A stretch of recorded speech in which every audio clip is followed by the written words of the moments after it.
അങ്ങനെ ജാസ്മിൻ ഒരുപാട് കാലമായിട്ട് ആഗ്രഹിച്ച ഒരു കാര്യം ഇന്ന് നടന്നിരിക്കുകയാണ്. അങ്ങനെ ജാസ്മിൻ എന്തായാലും ഇത് പങ്കുവച്ചിരിക്കുന്നത് ഇന്നത്തെ പുതിയ വ്ളോഗിലാണ്.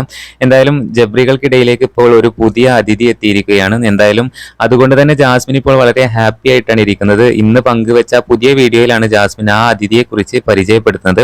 ഒരു പറക്കുന്ന അണ്ണാൻ കുഞ്ഞാണ് അതിഥി. എന്തായാലും അതിഥി എത്തിയ ഒരു എക്സൈറ്റ്മെന്റ് ഒക്കെ ജാസ്മിന്റെ ഫേസിൽ കാണാനായിട്ട് പറ്റും. അതുപോലെ തന്നെ ഇന്നത്തെ വ്ളോഗിൽ ജാസ്മിൻ ഒരു കിടിലൻ ലുക്കിലാണ് വന്നിട്ടുള്ളത്. കിടിലൻ മേക്ക് ഓവർ കാര്യങ്ങളെല്ലാം ഇന്നത്തെ വ്ളോഗിൽ കാണിച്ചിട്ടുണ്ട്. പുതിയ അതിഥിക്ക് പേര് ഇട്ടിട്ടില്ല എന്നൊക്കെ പറയുന്നുണ്ട്. എന്നാലും ഗബ്രി അതിനെ കുഞ്ഞു എന്ന് വിളിക്കുന്നുണ്ട്. എന്തായാലും ക്യൂട്ടായിട്ടുള്ള ഒരു വൈറ്റ് നിറത്തിലുള്ള ഒരു അണ്ണാൻ കുഞ്ഞാണ്, പറക്കുന്ന അണ്ണാൻ എന്നൊക്കെയാണ് പറയുന്നത്. എന്തായാലും പുതിയ വീഡിയോ വളരെ പെട്ടെന്ന് തന്നെ വൈറലായിട്ടുണ്ട്. എന്തായാലും അണ്ണാൻ കുഞ്ഞിനെ കയ്യിലിരുത്തി കളിപ്പിക്കുന്നതൊക്കെ ആ വീഡിയോയിൽ കാണിക്കുന്നുണ്ട്. എന്തായാലും കിടിലൻ ലുക്കിലാണ് ജാസ്മിൻ ഇന്നത്തെ മേക്ക് ഓവറിൽ കാണിച്ചിട്ടുള്ളത്. ഈ വീഡിയോക്ക് എന്തായാലും ഏകദേശം ഒരു 4 മണിക്കൂർ കൊണ്ട് ഒരു 1 ലാക്ക് വ്യൂസ് വരെ എത്തിയിട്ടുണ്ട്. എന്തായാലും എഡിറ്റിങ്ങും കാര്യങ്ങളും ഇന്നത്തെ വീഡിയോ ഷൂട്ട് ചെയ്തൊക്കെ ഗബ്രിയാണെന്ന് തോന്നുന്നുണ്ട്. എന്തായാലും പുതിയ അപ്ഡേറ്റുകൾക്ക് നമ്മുടെ ചാനൽ മറക്കാതെ സബ്സ്ക്രൈബ് ചെയ്യണേ.